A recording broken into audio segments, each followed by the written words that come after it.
Hello everyone, and welcome to Soft Stories.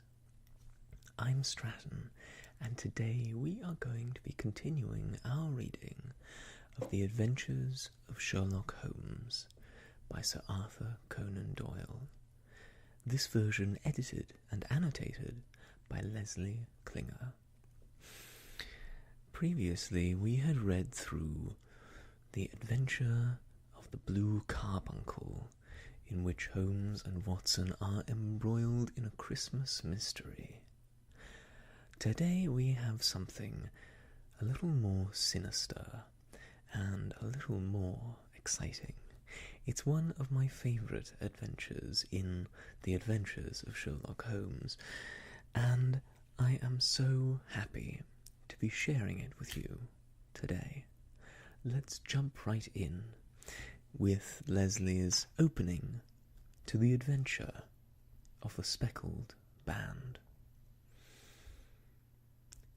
Scholars have delighted in the minutiae of the Speckled Band, arguing over the identity of the Speckled Band whose characteristics defy those known to science, whether Holmes again takes justice into his own hands or an accident occurs, and the geographical sources of cheetahs and baboons.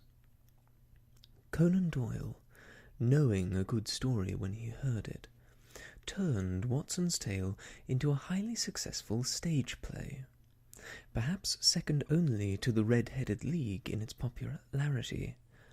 The Speckled Band has Gothic elements to thrill every reader, and the confrontation between Dr. Grimesby Roylott and Sherlock Holmes is broadly melodramatic and highly satisfying. Let's begin. In glancing over my notes of the 70-odd cases in which I have, during the last 8 years, studied the methods of my friend Sherlock Holmes, I find many tragic, some comic, a large number merely strange, but none commonplace. For, working as he did rather for the love of his art than for the acquirement of wealth, he refused to associate himself with any investigation which did not tend towards the unusual and even the fantastic. Of all these varied cases, however, I cannot recall any which presented more singular features than that which was associated with the well-known Surrey family of the Roylotts of Stoke Moran. The events in question occurred in the early days of my association with Holmes, when we were sharing rooms as bachelors in Baker Street. It is possible I might have placed them upon record before, but a promise of secrecy was made at the time, from which I have only been freed during the last month by the untimely death of the lady to whom the pledge was given. It is, perhaps, as well that the facts should now come to light, for I have reasons to know there are widespread rumours as to the death of Dr. Grimesby Roylott, which tend to make the matter even more terrible than the truth. It was early in April, in the year 83, that I woke one morning to find Sherlock Holmes standing, fully dressed, by the side of my bed. He was a late riser, as a rule, and as the clock on the mantelpiece showed me that it was only 7:15, I blinked up at him in some surprise, and perhaps just a little resentment, for I was myself regular in my habits. "Very sorry to knock you up, Watson," said he, "but it's the common lot this morning. Mrs. Hudson has been knocked up. She retorted upon me, and I on you." "What is it, then? A fire?"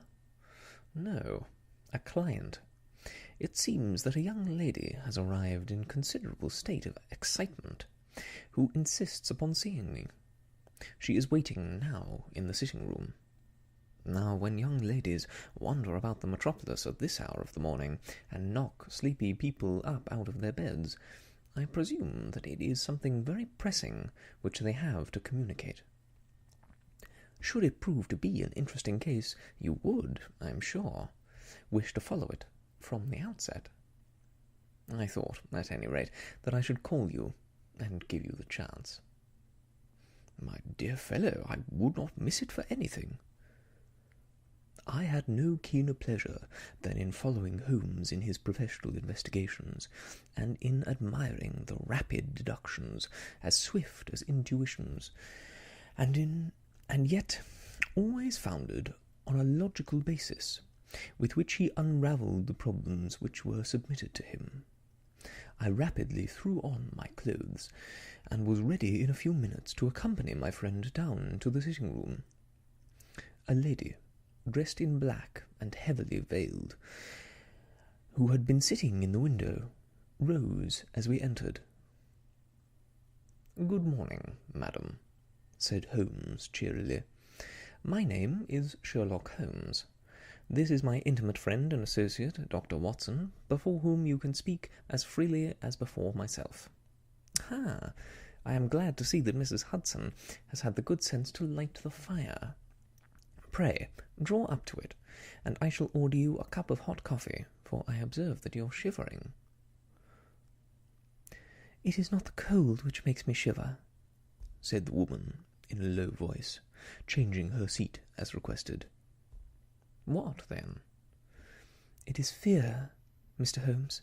It is terror." She raised her veil as she spoke, and we could see that she was, indeed, in a pitiable state of agitation, her face all drawn and grey, with restless, frightened eyes like those of some hunted animal. Her features and her figure were those of a woman of 30, but her hair was shot with premature grey, and her expression was weary and haggard. Sherlock Holmes ran her over with one of his quick, all-comprehensive glances. "You must not fear," he said soothingly, bending forward and patting her forearm. "We shall soon set matters right, I have no doubt. You have come in by train this morning, I see." "You know me, then?" "No, but I observe the second half of a return ticket in the palm of your left glove. You must have started early, and yet you had a good drive in a dog-cart along heavy roads before you reached the station." The lady gave a violent start, and stared in bewilderment at my companion. "There is no mystery, my dear madam," said he, smiling. "The left arm of your jacket is spattered with mud in no less than 7 places. The marks are perfectly fresh. There is no vehicle save a dog-cart which throws up mud in that way, and then only when you sit on the left-hand side of the driver." "Whatever your reasons may be, you are perfectly correct," said she.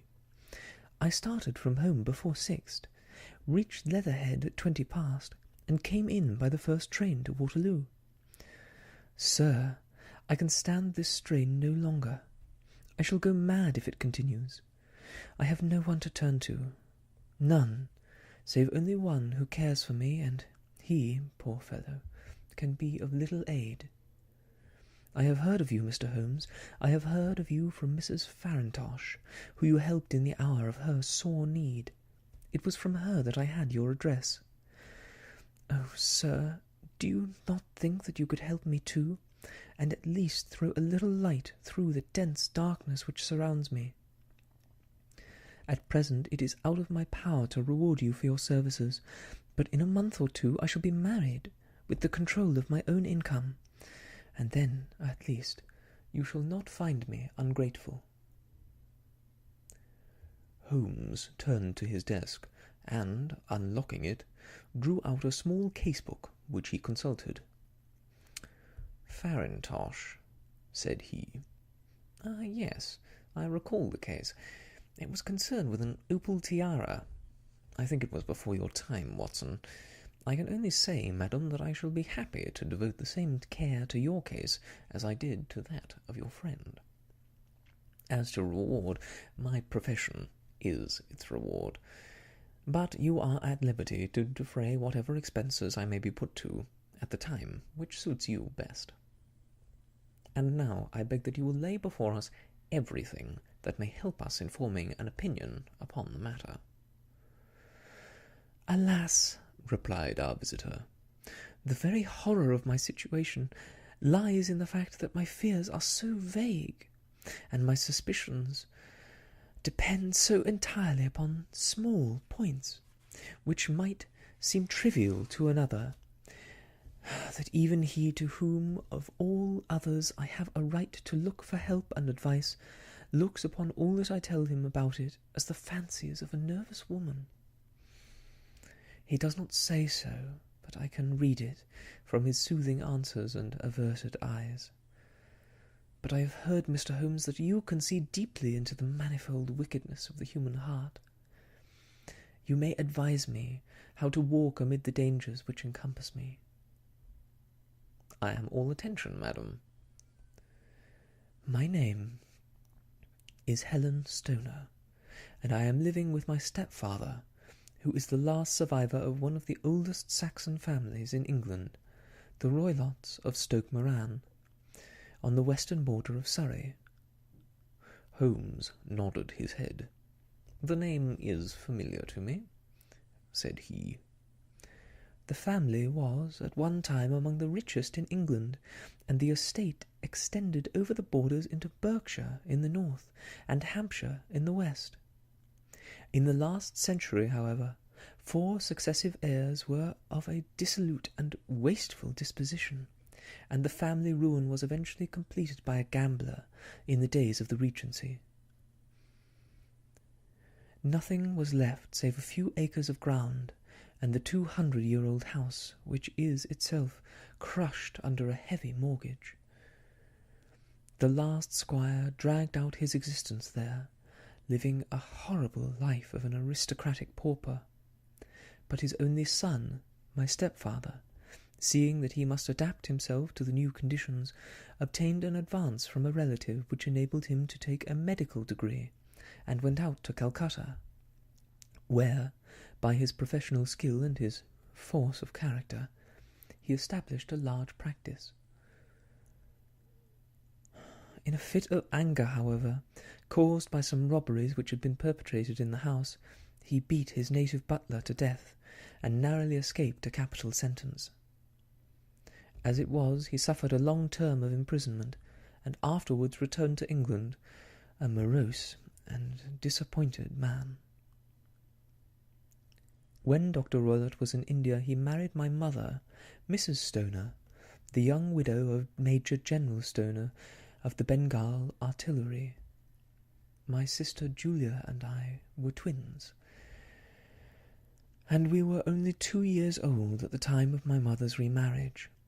She had a considerable sum of money, not less than 1,000 a year, and this she bequeathed to Dr. Roylott entirely whilst we resided with him, with a provision that a certain annual sum should be allowed to each of us in the event of our marriage.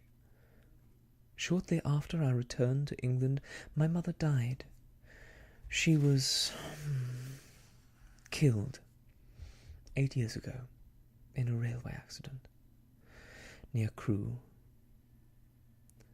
Dr. Roylott then abandoned his attempts to establish himself in practice in London, and took us to live with him in the old ancestral home at Stoke Moran. The money which my mother had left was enough for all our wants, and there seemed to be no obstacle to our happiness. But a terrible change came over our stepfather about this time. Instead of making friends and exchanging visits with our neighbours, who had at first been overjoyed to see a Roylott of Stoke Moran back in the old family seat, he shut himself up in his house and seldom came out save to indulge in ferocious quarrels with whoever might cross his path. Violence of temper approaching to mania has been hereditary in the men of the family, and in my stepfather's case it had, I believe, been intensified by his long residence in the tropics. A series of disgraceful brawls took place, 2 of which ended in the police court, until at last he became the terror of the village, and the folks would fly at his approach, for he is a man of immense strength, and absolutely uncontrollable in his anger. Last week he hurled the local blacksmith over a parapet into a stream, and it was only by paying over all the money that I could gather together that I was able to avert another public exposure. He had no friends at all save the wandering gypsies, and he would give these vagabonds leave to encamp upon the few acres of bramble-covered land which represent the family estate, and would accept in return the hospitality of their tents, wandering away with them sometimes for weeks on end. He has a passion also for Indian animals, which are sent over to him by a correspondent, and he has at this moment a cheetah and a baboon, which wander freely over his grounds. They are feared by the villagers almost as much as their master. You can imagine from what I say that my poor sister Julia and I had no great pleasure in our lives. No servant would stay with us, and for a long time we did all the work of the house. She was but 30 at the time of her death, and yet her hair had already begun to whiten, even as mine has. Your sister is dead, then? She died just 2 years ago, and it is of her death that I wish to speak to you. You can understand that, living the life which I have described, we were little likely to see any one of our own age and position. We had, however, an aunt, my mother's maiden sister, Miss Honoria Westphal, who lives near Harrow, and we were occasionally allowed to pay short visits at this lady's house. Julia went there at Christmas 2 years ago, and met there a half-pay major of Marines, to whom she became engaged. My stepfather learned of the engagement when my sister returned, and offered no objection to the marriage. But within a fortnight of the day which had been fixed for the wedding, the terrible event occurred which has deprived me of my only companion. Sherlock Holmes had been leaning back in his chair with his eyes closed, and his head sunk in a cushion, but he half opened his lids now, and glanced across at his visitor. "Pray, be precise as to the details," said he. "It is easy for me to do so, for every event of that dreadful time is seared into my memory. The manor house is, as I have already said, very old, and only one wing is now inhabited. The bedrooms in this wing are on the ground floor, the sitting-rooms being in the central block of the buildings. Of these bedrooms, the first is Dr. Roylott's, the second my sister's, and the third my own. There is no communication between them, but they all open out into the same corridor. Do I make myself plain?" "Perfectly so." "The windows of the 3 rooms open out onto the lawn. That fatal night Dr. Roylott had gone to his room early, though we knew that he had not retired to rest, for my sister was troubled by the smell of the strong Indian cigars which it was his custom to smoke. She left her room, therefore, and came into mine, where she sat for some time, chatting about her approaching wedding. At 11 o'clock she rose to leave me, but she paused at the door, and looked back. "Tell me, Helen," said she, "have you ever heard anyone whistle in the dead of night?" "Never," said I. "I suppose that you could not possibly whistle yourself in your sleep?" "Certainly not. But why?" "Because during the last few nights I have always, about 3 in the morning, heard a low clear whistle. I'm a light sleeper, and it has awakened me. I cannot tell where it's come from. Perhaps from the next room? Perhaps from the lawn. I thought that I would just ask you if you had heard it. No, I have not. It must be those wretched gypsies in the plantation. Very likely. And yet if it were on the lawn, I wonder that you did not hear it also. Ah, but I sleep more heavily than you. Well, it's of no great consequence, any rate. She smiled back at me, closed my door, and a few moments later I heard her key turn in the lock. Indeed, said Holmes. Was it your custom always to lock yourselves in at night? Always. And why? I think that I mentioned to you that the doctor kept a cheetah and a baboon. We had no feeling of security unless our doors were locked. Quite so. Pray, proceed with your statement. I could not sleep that night. A vague feeling of impending misfortune impressed me. My sister and I, you will recollect, were twins, and you know how subtle are the links which bind two souls which are so closely allied. It was a wild night. The wind was howling outside, and the rain was beating and splashing against the windows. Suddenly, amidst all the hubbub of the gale, there burst forth the wild scream of a terrified woman. I knew that it was my sister's voice. I sprang from my bed, wrapped a shawl around me, and rushed into the corridor. As I opened my door, I seemed to hear a low whistle, such as my sister described, and a few moments later, a clanging sound, as if a mass of metal had fallen. As I ran down the passage, my sister's door was unlocked, and revolved slowly upon its hinges. I stared at it, horror-stricken, not knowing what was about to issue from it. By the light of the corridor lamp I saw my sister appear at the opening, her face blanched with terror, her hands groping for help, her whole figure swaying to and fro like that of a drunkard. I ran to her and threw my arms around her. But at that moment her knees seemed to give way, and she fell to the ground. She writhed as one who is in terrible pain, and her limbs were dreadfully convulsed. At first I thought that she had not recognized me, but as I bent over her she suddenly shrieked out in a voice which I shall never forget.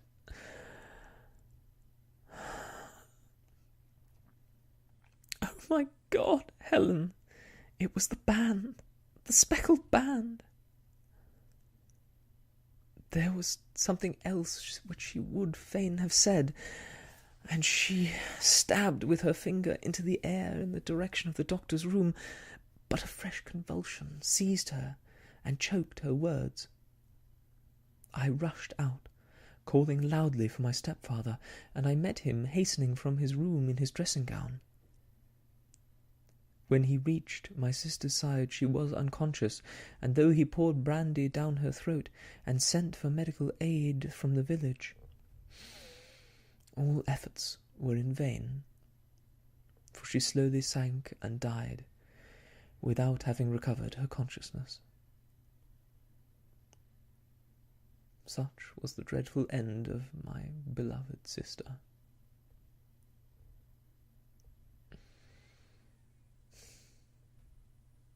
"One moment," said Holmes. "Are you sure about this whistle and this metallic sound? Could you swear to it?" "That was what the country coroner asked me at the inquiry. It is my strong impression that I heard it, and yet, among the crash of the gale and the creaking of an old house, I may possibly have been deceived. Was your sister dressed? No, she was in her night-dress. In her right hand was found the charred stump of a match, and in her left a matchbox, showing that she had struck a light and looked about her when the alarm took place. That is important. And what conclusions did the coroner come to? He investigated the case with great care, for Dr. Roylott's conduct had been notorious in the county, but he was unable to find any satisfactory cause of death. My evidence showed that the door had been fastened upon the inner side, and the windows were blocked by old-fashioned shutters with broad iron bars, which were secured every night. The walls were carefully sounded, and were shown to be quite solid all round, and the flooring was also thoroughly examined with the same result. The chimney is wide, but it is barred up by 4 large staples. It is certain, therefore, that my sister was quite alone when she met her end. Besides, there were no marks of any violence on her. How about poison? The doctors examined her for it, but without success. What do you think the unfortunate lady died from, then? It is my belief that she died of pure fear and nervous shock, though what it was that frightened her I cannot imagine. Were there gypsies in the plantation at the time? Yes, there are nearly always some there. And what did you gather from this allusion to a band, a speckled band? Sometimes I have thought that it was merely the wild talk of delirium, sometimes that it may have referred to some band of people, perhaps those very gypsies in the plantation. I do not know whether the spotted handkerchiefs which so many of them wear over their heads might have suggested the strange adjective which she used.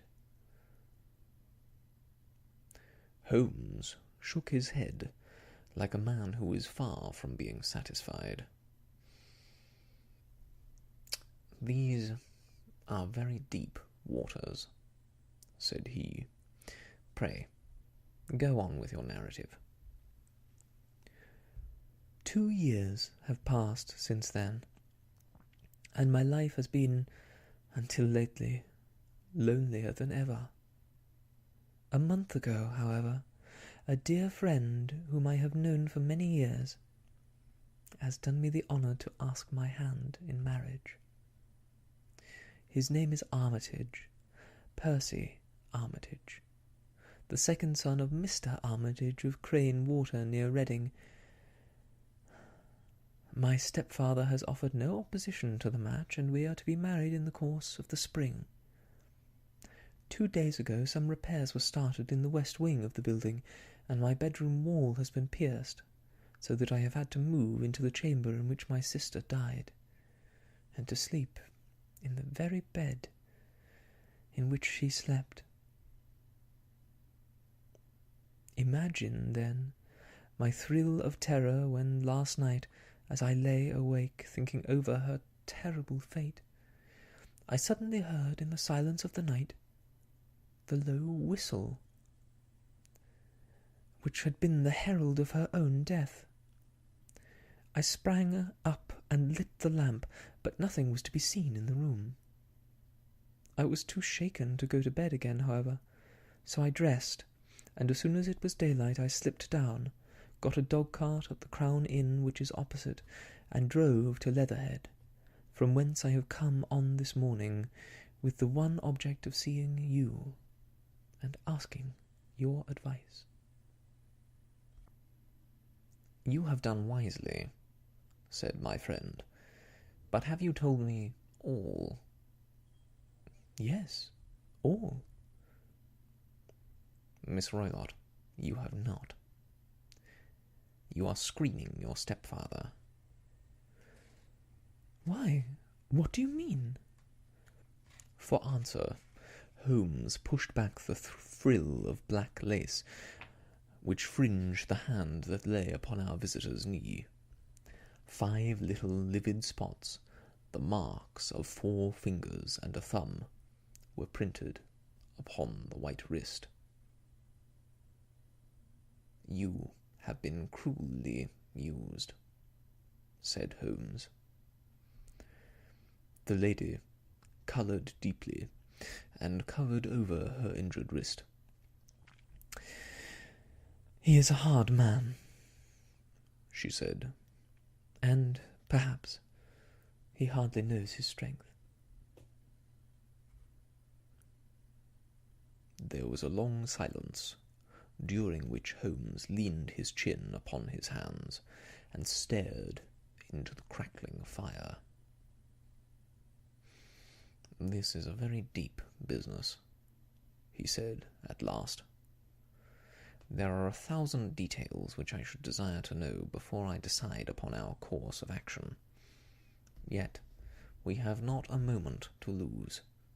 If we were to come to Stoke Moran today, would it be possible for us to see over these rooms without the knowledge of your stepfather?"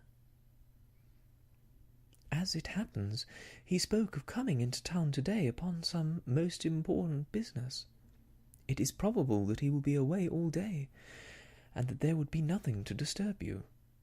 We have a housekeeper now, but she is old and foolish, and I could easily get her out of the way." "Excellent.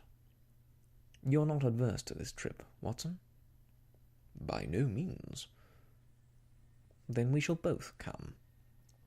What are you going to do yourself?" "I have 1 or 2 things which I should wish to do now that I am in town, but I shall return by the 12 o'clock train, so as to be there in time for your coming." "And you may expect us early in the afternoon. I have, myself, some small business matters to attend to. Will you not wait and breakfast?"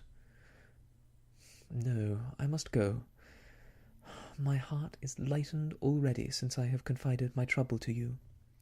I shall look forward to seeing you again this afternoon."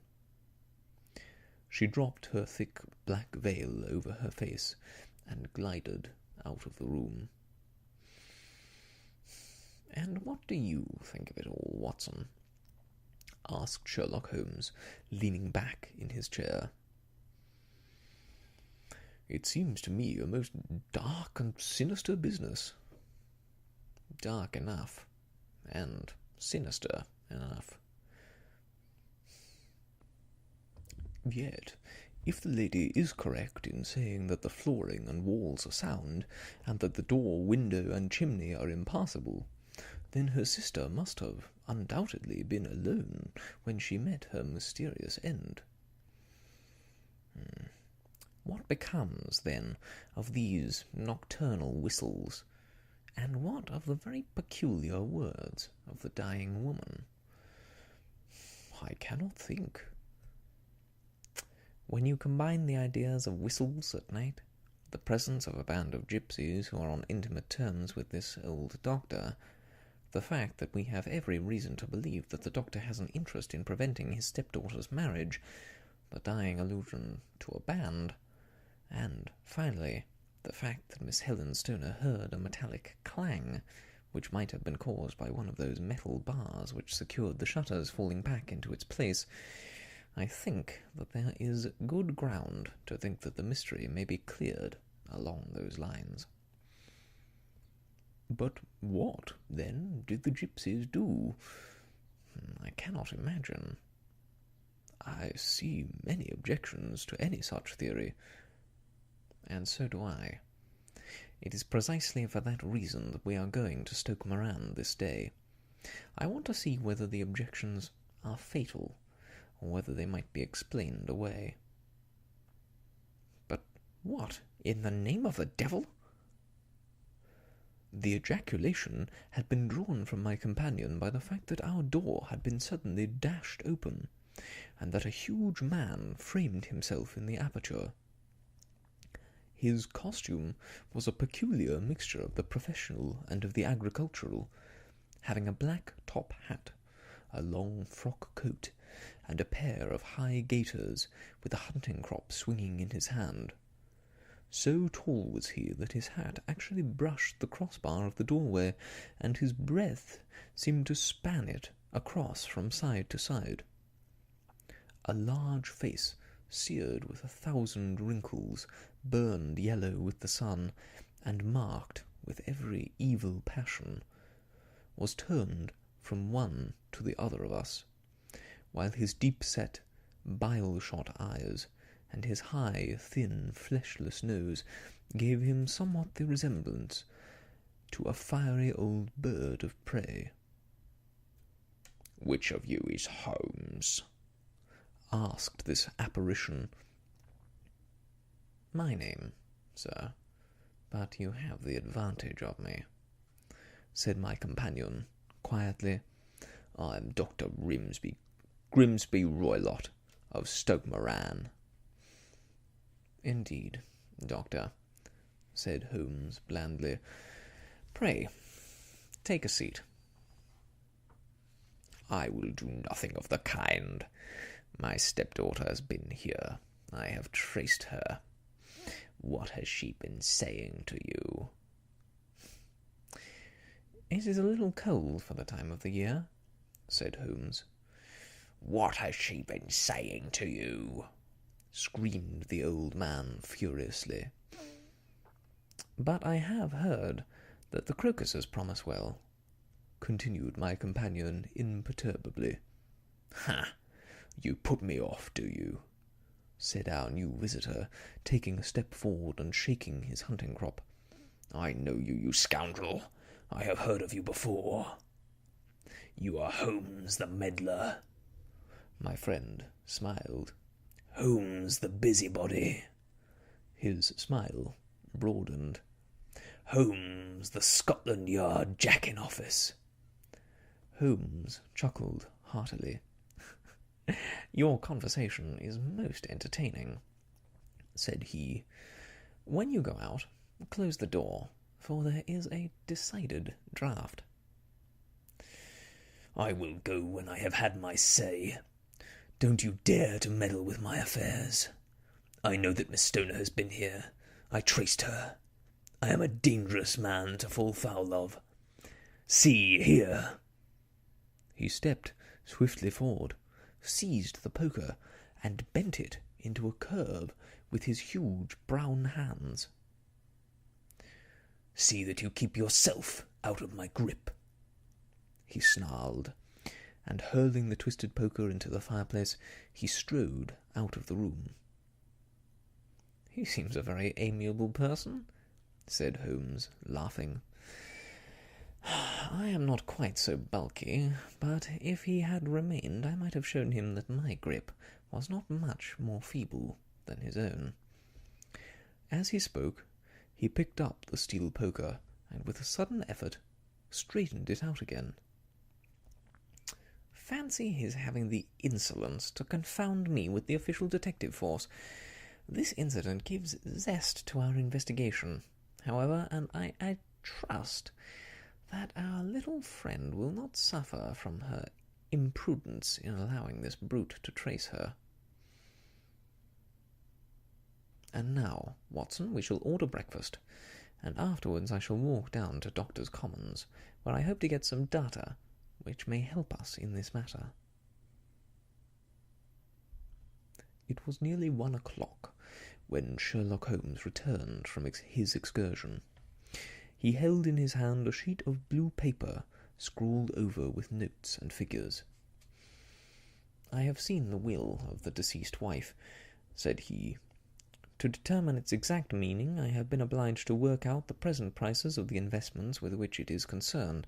The total income, which at the time of the wife's death was a little short of £1,100, is now, through the fall in agricultural prices, not more than £750. Each daughter can claim an income of £250 in the case of marriage. It's evident, therefore, that if both girls had married, this beauty would have had a mere pittance, while even one of them would cripple him to a very serious extent. My morning's work has not been wasted, since it has proved that he has the very strongest motives for standing in the way of anything of the sort. And now, Watson, this is too serious for dawdling, especially as the old man is aware that we are interesting ourselves in his affairs. So, if you are ready, we shall grab a cab and drive to Waterloo. I should be very much obliged to you if you would slip your revolver into your pocket. And Ely's number 2 is an excellent argument with gentlemen who can twist steel pokers into knots. That and a toothbrush are, I think, all that we need. At Waterloo, we were fortunate in catching a train for Leatherhead, where we hired a trap at the station inn and drove for 4 or 5 miles through the lovely Surrey lanes. It was a perfect day, with a bright sun and a few fleecy clouds in the heavens. The trees and wayside hedges were just throwing out their first green shoots, and the air was full of the pleasant smell of the moist earth. To me, at least, there was a strange contrast between the sweet promise of the spring and this sinister quest upon which we were engaged. My companion sat in the front of the trap, his arms folded, his hat pulled down over his eyes, and his chin sunk upon his breast, buried in the deepest thought. Suddenly, however, he started, tapped me on the shoulder, and pointed over the meadows.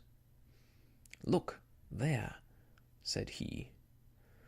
A heavily timbered park stretched up in a gentle slope, thickening into a grove at the highest point. From amid the branches there jutted out the grey gables and high roof-tree of a very old mansion. "Stoke Moran?" said he. "Yes, sir, that be the house of Dr. Grimesby Roylott," remarked the driver.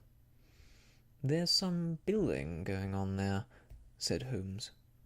"That is where we're going." "There's the village," said the driver, pointing to a cluster of roofs some distance to the left.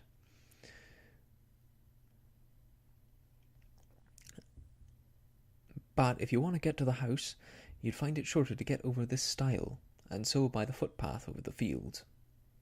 There it is, where the lady is walking." "Ah, and that lady, I fancy, is Miss Stoner," observed Holmes, shading his eyes. "Yes, I think we had better do as you suggest." We got off, paid our fare, and the trap rattled back on its way to Leatherhead. "I thought it as well," said Holmes as we climbed the stile, "that this fellow should think we had come here as architects, or on some definite business. It may stop his gossip.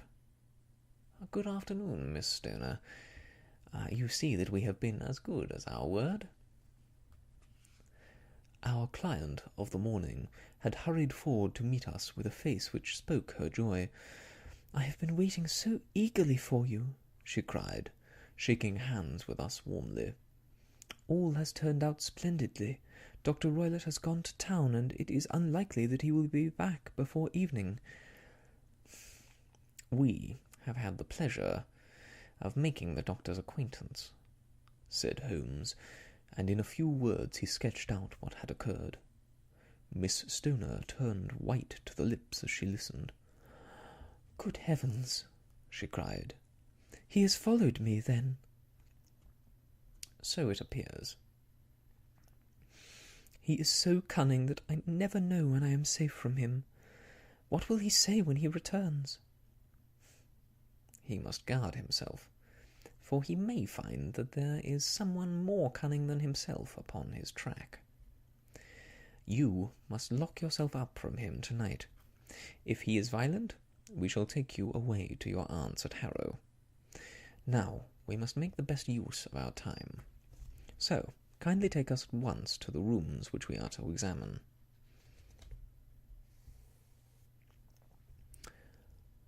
The building was of grey, lichen-blotched stone, with a high central portion and two curving wings, like the claws of a crab, thrown out on each side.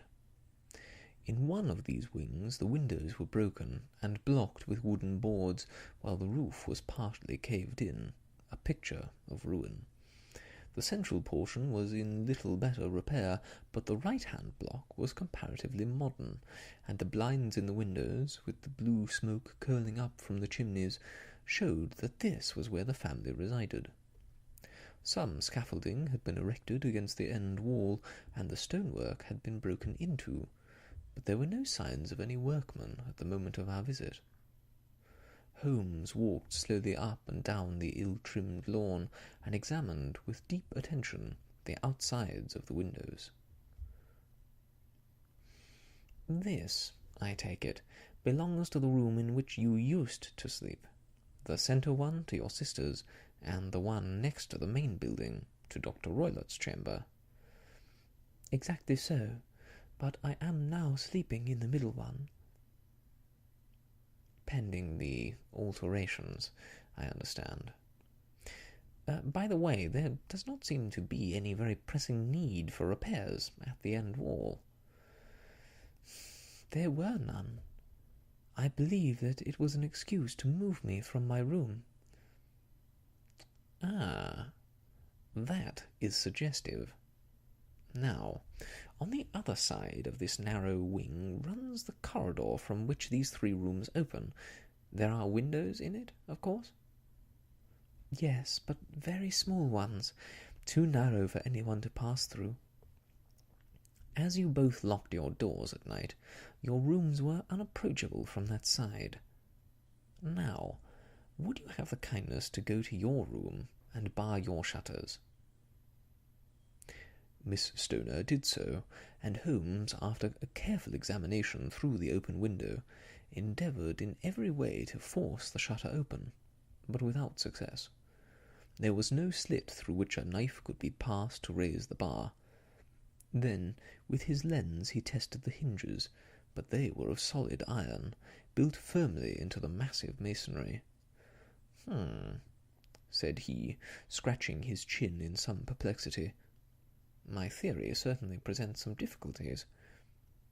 No one could pass these shutters if they were bolted. Well, we shall see if the inside throws any light upon the matter." A small side door led into the whitewashed corridor from which the three bedrooms opened. Holmes refused to examine the third chamber, so he passed at once to the second, that in which Miss Stoner was now sleeping, and in which her sister had met her fate. It was a homely little room, with a low ceiling and a gaping fireplace, after the fashion of old country houses.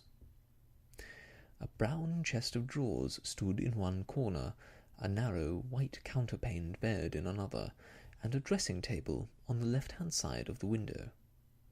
These articles, with two small wicker-work chairs, made up all the furniture of the room, save for a square of Wilton carpet in the centre. The boards, round, and the panelling of the walls were brown, worm-eaten oak, so old and discoloured that it may have dated from the original building of the house. Holmes drew one of the chairs into a corner and sat silent, while his eyes travelled round and up and down, taking in every detail of the apartment.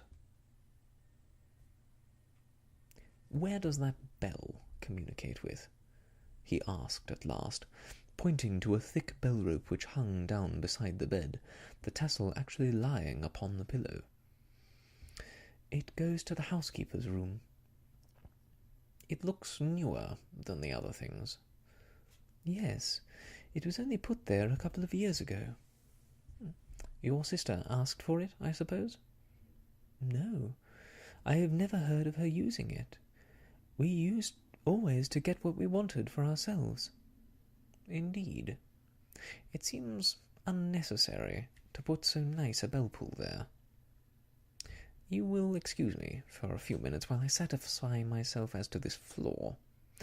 He threw himself down upon his face with his lens in his hand, and crawled swiftly backwards and forwards, examining minutely the cracks between the boards. Then he did the same with the woodwork with which the chamber was panelled. Finally, he walked over to the bed and spent some time in staring at it, and in running his eye up and down the wall. Finally, he took the bell-rope in his hand and gave it a brisk tug. "Why, it's a dummy," he said. "Won't it ring?" "No, it's not even attached to a wire. This is very interesting. You can see now that it is fastened to a hook just above where the little opening for the ventilator is." "How very absurd! I never noticed that before." "Very strange," muttered Holmes, pulling at the rope. "There are one or two singular points about this room. For example, what a fool a builder must be to open a ventilator into another room, when, with the same trouble, he might have communicated with the outside air." "That is also quite modern," said the lady. "Done about the same time as the bell-rope," remarked Holmes. "Yes, there were several little changes carried out about that time." They seem to have been of a most interesting character. Dummy bell-ropes and ventilators which do not ventilate. With your permission, Miss Stoner, we shall now carry our researches into the inner apartment." Dr. Grimesby Roylott's chamber was larger than that of his stepdaughter, but it was as plainly furnished. A camp bed, a small wooden shelf full of books, mostly of a technical character, an armchair beside the bed, a plain wooden chair against the wall, a round table, and a large iron safe were the principal things which met the eye. Holmes walked slowly round and examined each and all of them with the keenest interest. "What's in here?" he asked, tapping the safe. "My stepfather's business papers." "Oh, you have seen inside, then?" "Only once, some years ago. I remember that it was full of papers." "There isn't a cat in there, for example?" "No? What a strange idea." "Well, look at this." He took up a small saucer of milk which stood on the top of it. "No, we don't keep a cat, but there is a cheetah and a baboon." "Ah, yes, of course. Well, a cheetah is just a big cat, and yet a saucer of milk does not go very far in satisfying its wants, I dare say.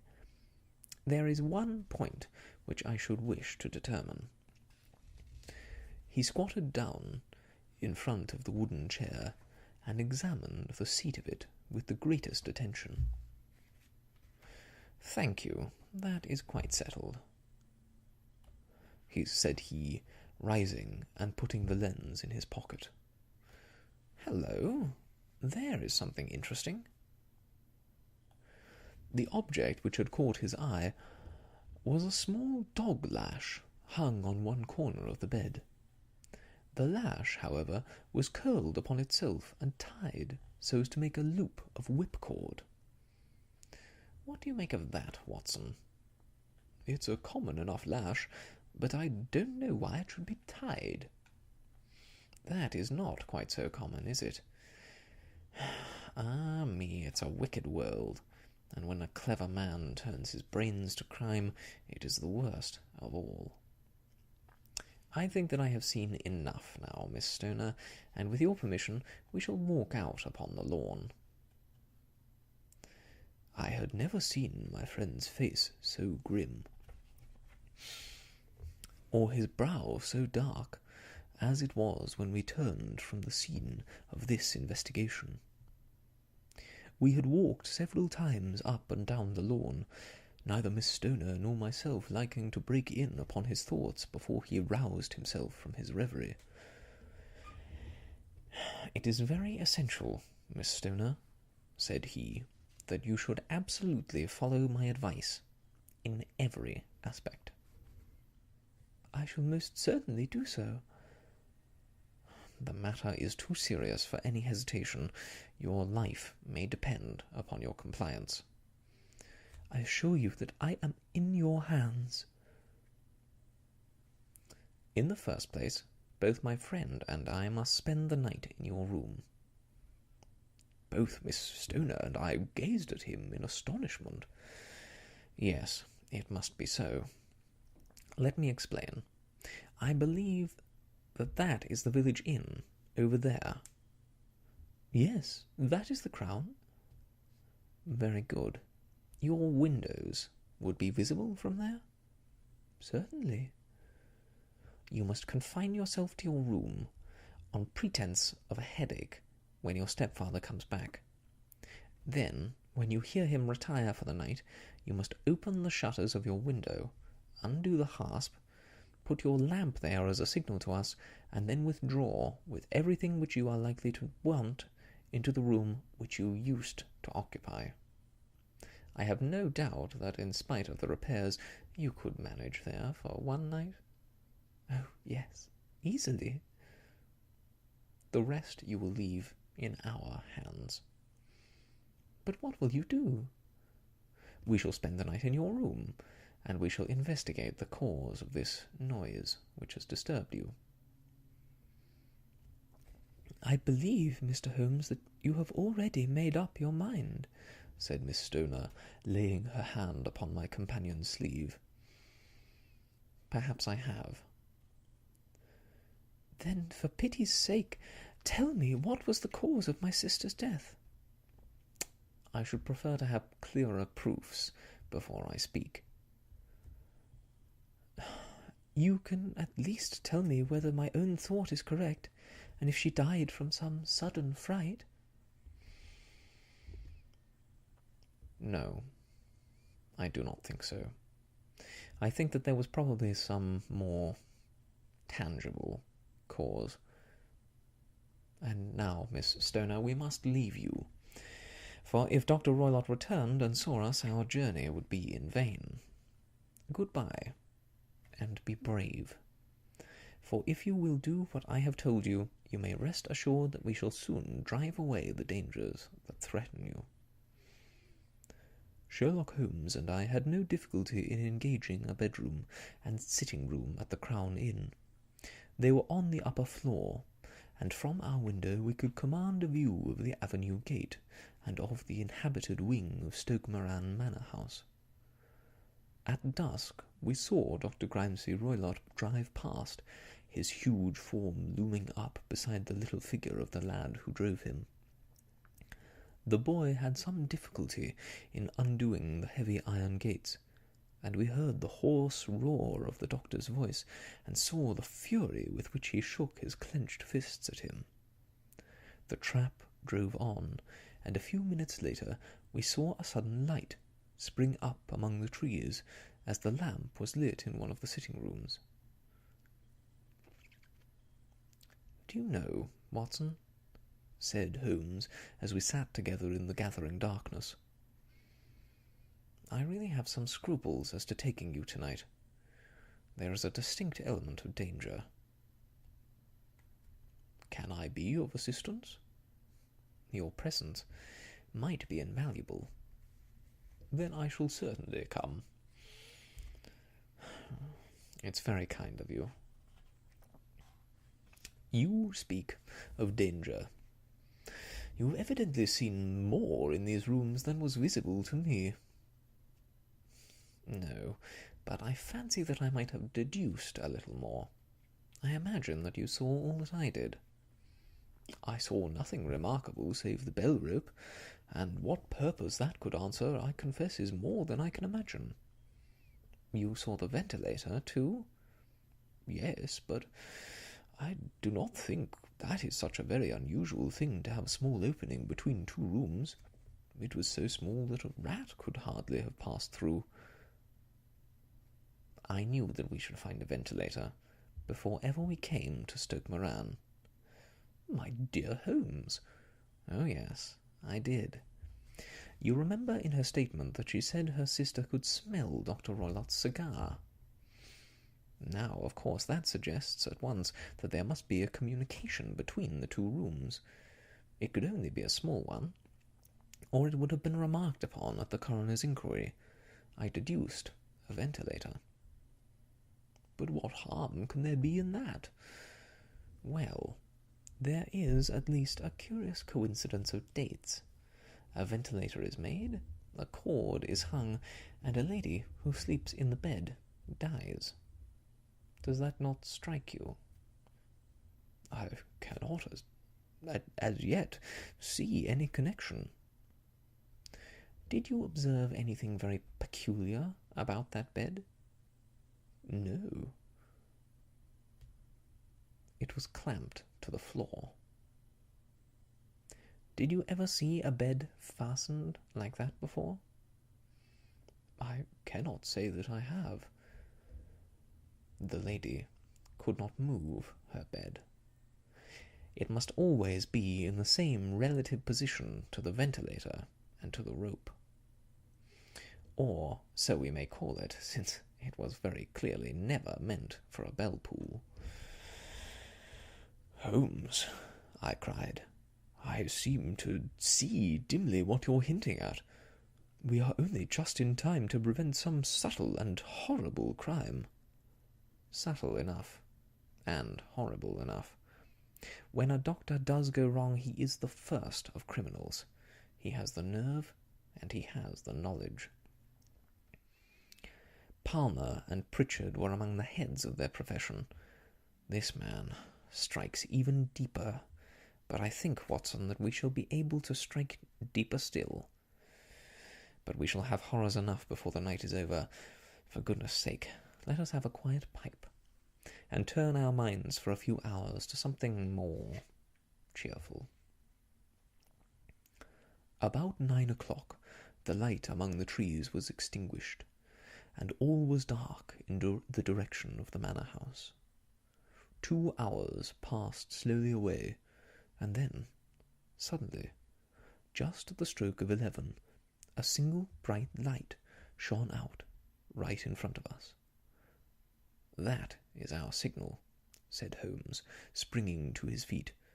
"It comes from the middle window." As we passed out, he exchanged a few words with the landlord, explaining that we were going on a late visit to an acquaintance, and that it was possible we might spend the night there. A moment later we were out on the dark road, a chill wind blowing in our faces, and one yellow light twinkling in front of us through the gloom to guide us on our sombre errand. There was little difficulty in entering the grounds, for unrepaired breaches gaped the old park wall. Making our way among the trees, we reached the lawn, crossed it, and were about to enter through the window, when out from a clump of laurel bushes there darted what seemed to be a hideous and deformed child, who threw itself upon the grass with writhing limbs, and then ran swiftly across the lawn into the darkness. "My God!" I whispered. "Did you see it?" Holmes was for the moment as startled as I. His hand closed like a vice upon my wrist in his agitation. Then he broke into a low laugh, and put his lips to my ear. "It's a nice household," he murmured. "That is the baboon." I had forgotten the strange pets which the doctor affected. There was a cheetah, too. Perhaps we might find it upon our shoulders at any moment.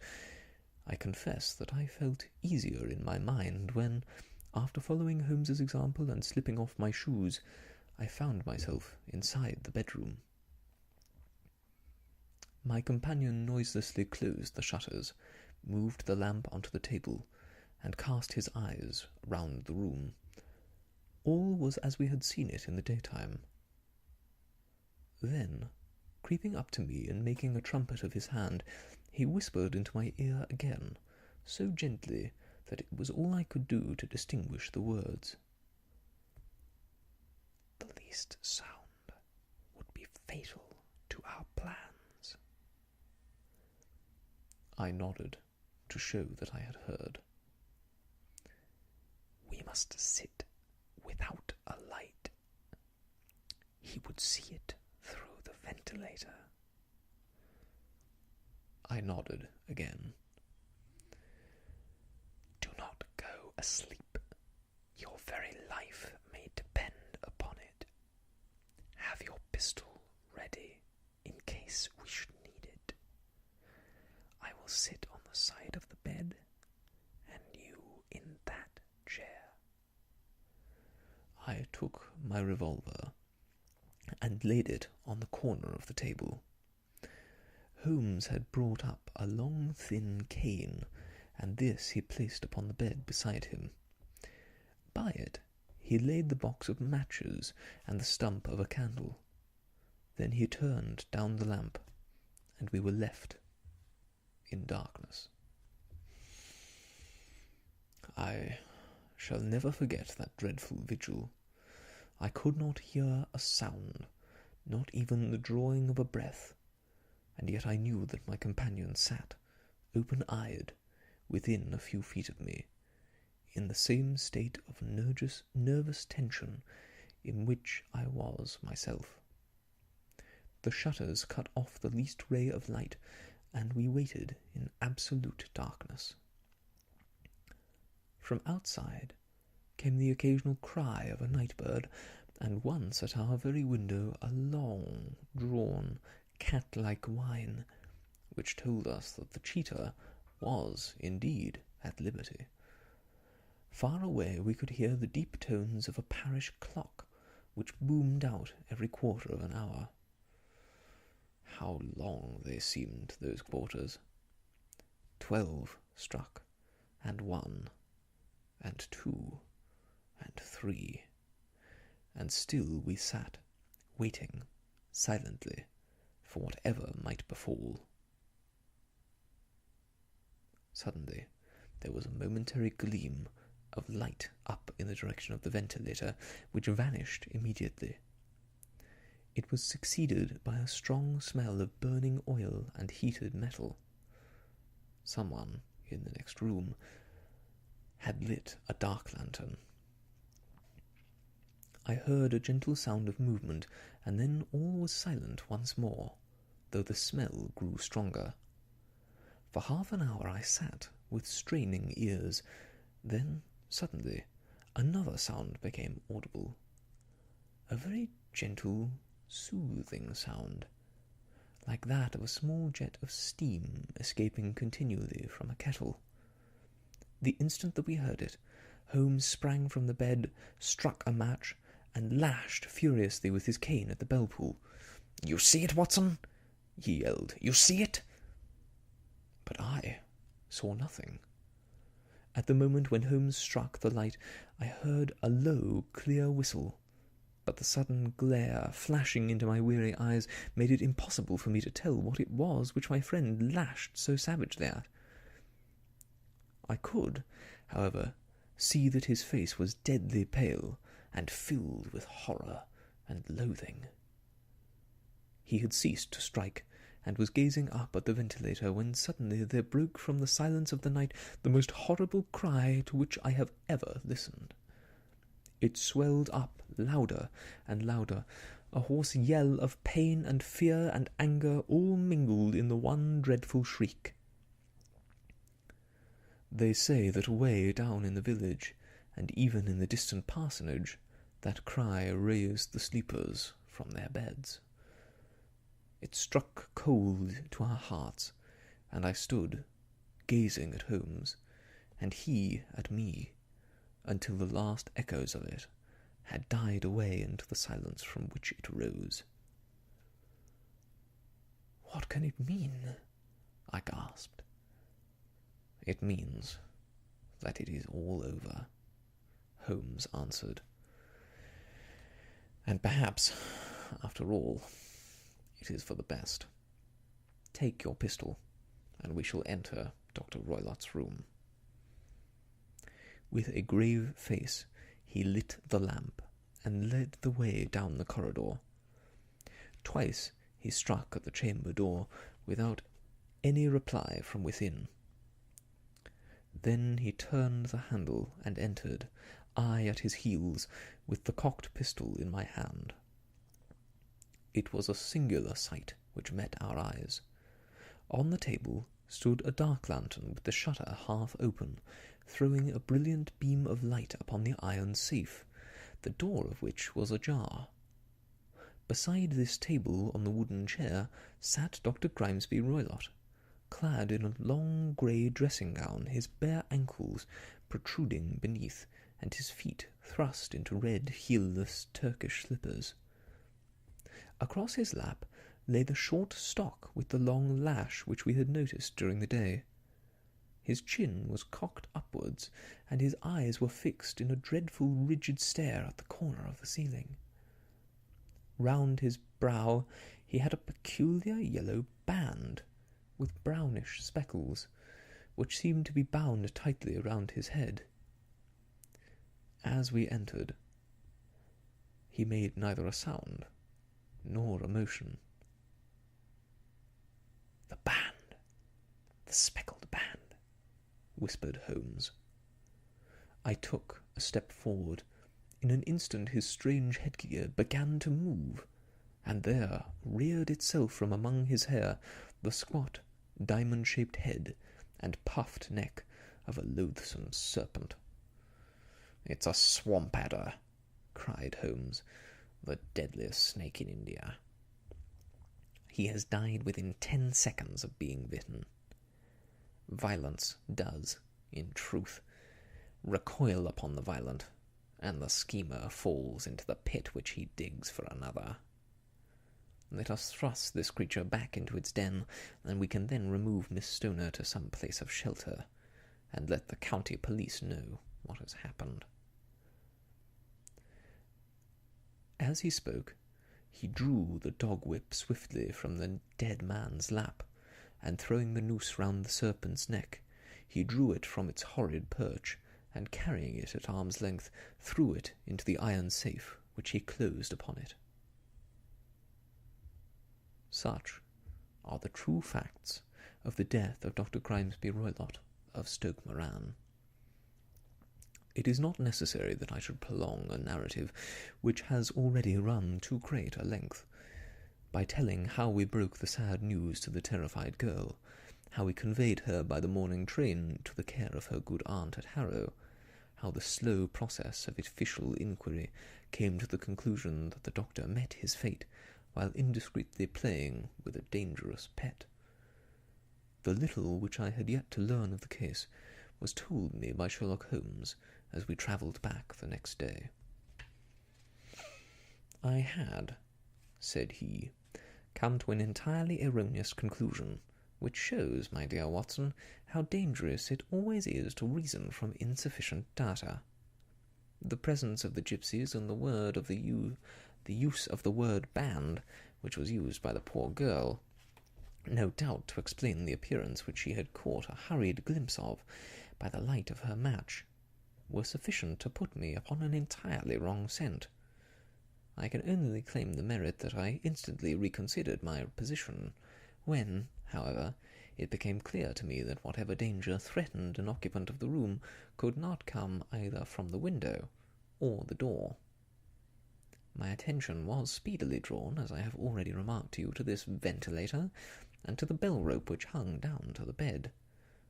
The discovery that this was a dummy, and that the bed was clamped to the floor, instantly gave rise to the suspicion that the rope was there as a bridge for something passing through the hole and coming to the bed.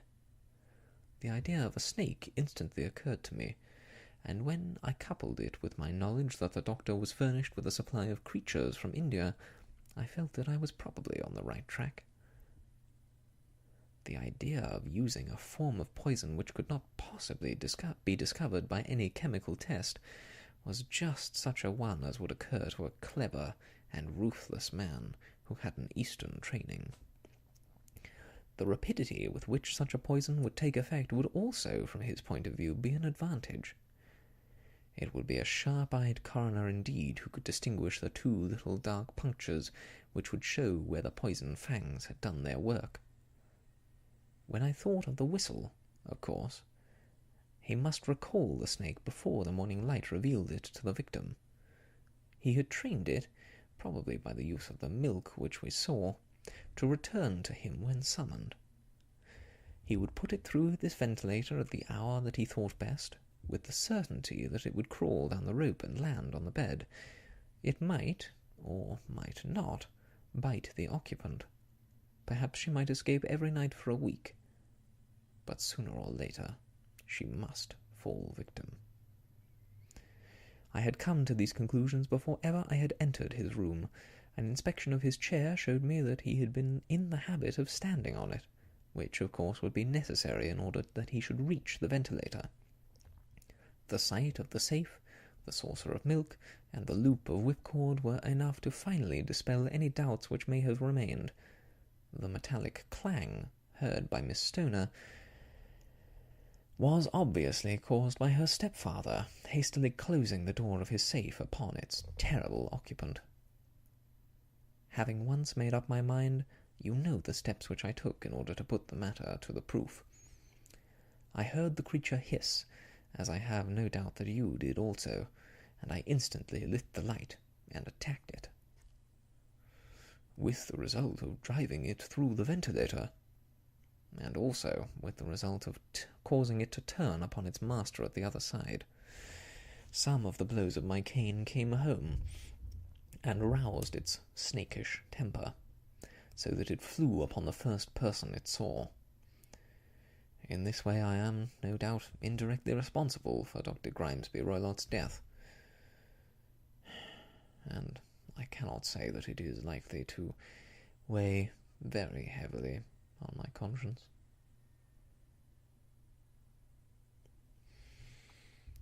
That is the end of the adventure of the Speckled Band. I hope you have enjoyed it. There's something very cunning about this adventure, even if the motives behind the crime are essentially analogous to that of the missing bachelor, as I believe the title of that particular adventure is called, in which a stepfather attempts to cheat a woman out of her inheritance.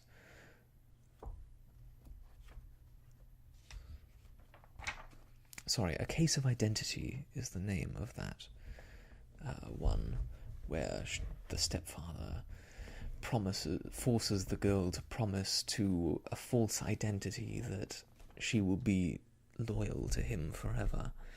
I think I like this one better. The addition of the various animals and the use of the Romany people as a sort of red herring I think is very clever. They use the word gypsies in the book, but that is considered to be an inappropriate and offensive term nowadays. So I think the Roma or the Romany is more appropriate. I used the original term in the text so that it would be more consistent with the original writings and of the time in which it was published. But yes, I think it's a fun story, a good one, and I am sad that at the beginning Watson notes that the untimely death of the lady concerned has happened, which means that Miss Stoner, who I presume later married her beau and lived happily for some time, had occurred. So I hope that it was at least more peaceful than the death of her sister. I hope that you have enjoyed this story as much as I have enjoyed recounting it to you. I will leave you here for now, but I'll see you again soon on Soft Stories, when we return to the adventures of Sherlock Holmes by Sir Arthur Conan Doyle. Until that time, I wish you all the best, and goodbye.